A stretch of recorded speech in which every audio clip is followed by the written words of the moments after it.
So when she says this job as I'm currently doing it, questioning its effectiveness, to me, that shows progress, right? Like that's a moment of reflection. Go like, are we even doing this? Are we going about this the right way? Because clearly it's not effective.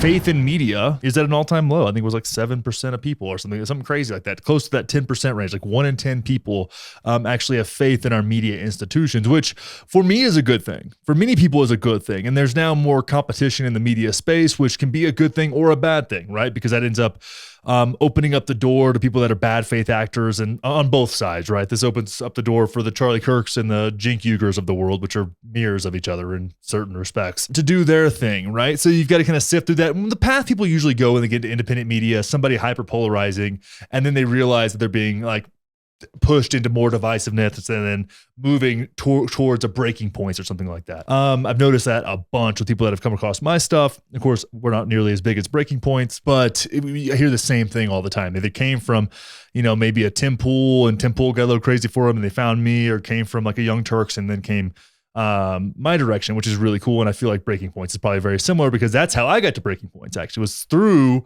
a more leftward orientation into a little bit more of a I don't like using the word centrist, but you get what I'm saying.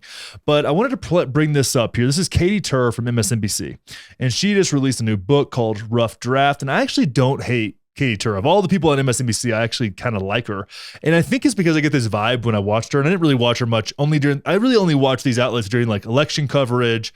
At the beginning of COVID, I watched a little bit of this stuff, but Katy always seemed like she was resistant to what she was doing in a weird way. And I don't agree with her on all the things. And that's not what I'm talking about here. This is more of a personality thing where it's like Maddow seems like she's consciously lying to everyone. Katy seemed like, I don't know, it's like she wanted to do the right thing, spit the facts. I think there was a lot of pressure from the organization she works for to do a different thing. I don't know. I'm being very generous with her just because I get that vibe. But then you see this interview, and this is with The Hill, about her book. And I want to play a couple segments of this that really stood out to me. So let's dive in. Even just today, we're reporting on the assassination of a world leader.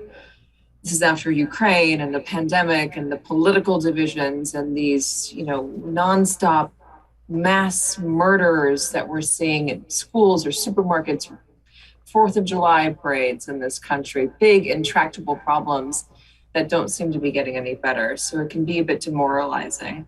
And then on top of that, there was just a Gallup poll out today that shows that the trust in media, newspapers and television is hitting an all-time low. People don't trust us, they don't believe us, and it makes me wonder if this job, as I'm currently doing it, is effective, but if it's doing more harm than good. I don't have a good answer for that. So those thoughts linger in the back of my mind. Sure. They linger, though, because I do love it, and I do think it's important, and I'm hoping to find a way to better communicate with people. Okay, so let's look at what she said there. Now you can see a bunch of right-wing media like shared this stuff around and took it a little bit out of context, but I think this is a really honest and vulnerable moment of self-reflection for Katy Tur here, where she says, and just look at the way she says this too, because language, and even especially when you're kind of free flow thinking, like she was kind of putting that sentence together, a lot of times you get a lot of genuine information out of that kind of dialogue. So when she says this job as I'm currently doing it, like questioning its effectiveness, to me, that shows progress, right? Like that's a moment of reflection. Go like, are we even doing this? Are we going about this the right way? Because clearly it's not effective. You have faith in institutions way down, ratings are down. Like every indicator, every key performance indicator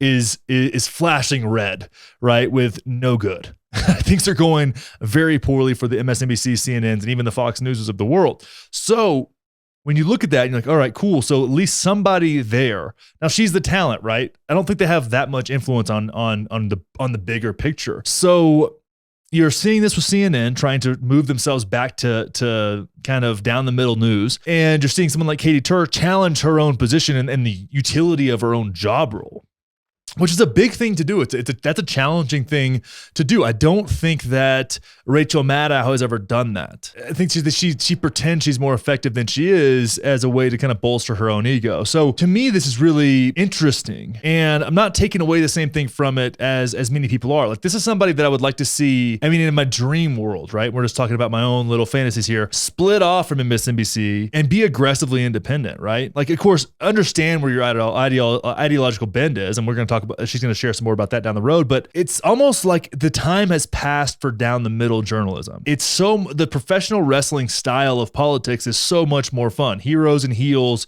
and cheering for something you know is fake. Like that seems to be where it's headed and it's not for the better. I definitely don't think it's for the better. We're exhausted with our sports teams, so we turn to politics to scratch that itch. Like that doesn't really seem appropriate or effective or beneficial for society in the slightest. One of the sections of the book that I was nodding along maybe most vigorously with was when you were talking about, I think it was when your first book came out, you were doing events for it, and you came to this realization that at least some of your audience saw you as a teammate rather than as a journalist. And you go on from there to talk about an essay, I guess, you wrote for the TV show, where you referred to the fact that journalism should make people uncomfortable if it's done properly, but that there seems to be an increasing tendency to seek comfort, to seek the reaffirmation of what the audience already believes. I agree with you for what that's worth, but it's pretty depressing, is it not? It's very depressing, and I think it's a big problem. I mean, especially after the last book and after the last campaign, I got people, saying, thank you for fighting for me. And while I found it humbling that people saw me in that light, I also found it a bit disturbing because I wasn't fighting for anybody. I was fighting for the truth and facts. And it just so happened that Donald Trump was on the other side of truth and facts a lot of the time. And I was trying to make that clear. It wasn't fighting for any particular political party.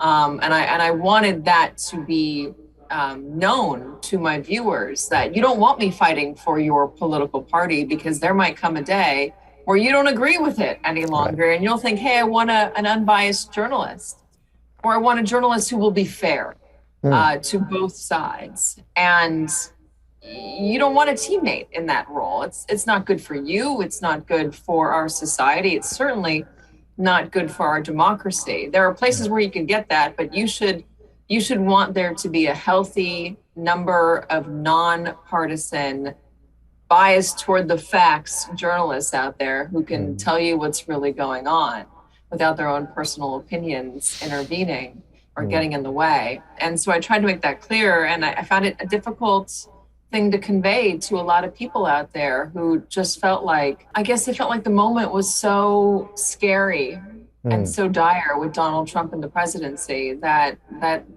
they needed to seek comfort in somebody who they felt like was fighting the good fight. Here's what I want to say in just in response to that. One, that sounds almost like an answer I would give in the similar position, which is kind of interesting to me. But two, there are ways to go about resolving that situation through the lens of MSNBC that were actually appropriate and could have been very effective, right? One thing you got to do, if you're going to consider yourself unbiased, then you've got to give people you don't like credit where credit is due. Sometimes I have to give Ted Cruz credit for something he did. I don't like doing it, but whenever it comes up, I make sure to bring it up on the show because it's important for me to say, hey, I don't like this guy, but he did a good thing, right? I had to do the same thing with Dan Crenshaw when he was talking about psychedelics for PTSD in veterans, right? This is an area that he can have a lot of influence in. Dan Crenshaw has become a clown to me in many ways, but in that one area, if he has the balls to follow through with it, I've got to give the dude credit where credit is due. And that's something that the MSNBC should have done with Trump because they've stoked the fear, right? One thing she doesn't say, one thing she doesn't bring up here, and both partisan outlets do this, right? Fox News does this. I mean, you have Laura Ingraham on Fox News talking about how these mass shooters are users of marijuana, right? That's as if weed is making people shoot schools up. Like it's the craziest thing in the world, stoking fear around a thing that is relatively innocuous. So you see it on both sides all the time, but there's not this moment of reckoning within your own network. And of course you can't really do that since she still has a role at the network, and that's probably the consequences of doing that. But it seems like she's saying it without saying it, right? They fed into the fear instead of trying to calm people the down. When you have a frantic community, you need to calm them down, right? And whenever Trump says something that's true, even though it's an inconvenient truth for MSNBC, they've got to say when he's right. Because if everything that Trump touches, because he touches it, becomes wrong, you now lose credibility. That's why your ratings are shit. And with someone like, let's just use, I mean, of course, Jimmy Dore is hyperbolic, but he'll give credit where credit is due, regardless of whether or not he likes the person. And he'll go after people that he's friends with, because when they step out and challenge them. And I appreciate that. And people on the left, like Cenk Uygur, for example, have turned into little crybaby bitches about this. Like, it's become comical to see these people try and articulate themselves around not liking being criticized. And of course, I get criticized for not liking being criticized, right? Like, it's not an easy thing to do, to allow your ideas that you've attached yourself to be criticized by somebody that you feel is like used to be on your team that may be betraying you. But when you look at the whole thing here, when it comes to the way MSNBC has handled the last 6 years or so, they've lost so much respect. And I can see, as someone, if I can put myself in the situation, in the shoes of Katy Tur here, it's got to be exhausting and disheartening and honestly kind of confusing, right? Like, put yourself in that situation. Let's do a little empathy practice here and put yourself in the situation where you're trying to be like a real journalist here, and everybody from around you and above and below is rooting for you to be a team leader, to be a part. Think about how intoxicating that is for people to come up and you want to sink into that of like, I'm a part of a team. I'm leading the team. You went from just being somebody who covered stories to now you are a representative of the right, the righteous, the good. That's an intoxicating feeling, right? I think Tim Pool has actually fallen prey to that. I don't hate Tim Pool, but his takes are so predictable now. Right? I can be like, oh, okay, I know what he's going to say, because now he feels like he's a representative of a team. And I get that too. I mean, I get a little bit of that here and there, but the funny thing, the people that are on my team appreciate being challenged. Right? And I get those messages more than anything else of like, yeah, I don't always agree with you, but I appreciate your perspective. And I appreciate that. I don't appreciate stupid comments, but I appreciate that. So I'm kind of trying to cultivate this team of like, let's challenge each other. Let's do our thing. Even with this politically homeless summit that me and Will Roosh are discussing at the moment, it's like, yeah, it's going to be very challenging. You know, there's going to be a lot of tough conversations. It's going to be a little bit confrontational. And that's what I want. I don't want to sit around like at a CPAC. I'm going to CPAC next weekend in Dallas, and I get to watch a bunch of people hear what they want to hear and roo and rah and root for their team. And if you go to any DNC sanctioned event, it's going to be the same bullshit. You know, and like, why? Is there going to be any kind of dissenting opinion? Is anybody going to be challenged at CPAC? No. I might be by being there, but like, I'm asking for that. So to me, this is a lot about where we are. I really appreciate Katy getting into this kind of stuff. I mean, this stuff may seem meaningless to you guys, but at the same time, it's like, I just think about this stuff a lot, because what got me into doing this kind of work is that I'm just fascinated with human behavior. Like, I really just appreciate and enjoy like learning about why people do the silly shit that we do. I understand when we do the great shit we do, but like, why do we do the silly shit we do? I can't even figure that out in my own life, but it fascinates me. So I wanted to bring this up and just share this, because I think it says a lot about where the media is now. And I would love to see Katy split off and do something else. But then again, you can't really carry the audience. You're not going to be making that big paycheck every year. It's a weird time, but I like it. There's something here. And I wanted to kind of talk that out with you guys and just see maybe what you have to say. So let me know if I'm just talking to talk, or if there's actually something here that seems like a nugget that we can latch onto and maybe move us in a better direction going forward. If you think that I'm more attractive than Ben Shapiro, then you should probably subscribe to this YouTube channel. I mean, what other political commentator has this kind of fucking bone structure? Really, let's be serious now. You have to look at these YouTube videos. You have to look at them. Do I need to say anything else? Watch some more of these videos. Subscribe, leave a comment, hit the thumbs up button. This is the only thing keeping me from having to have an OnlyFans. Just to survive. Watch some more content. Hit that thumbs up button.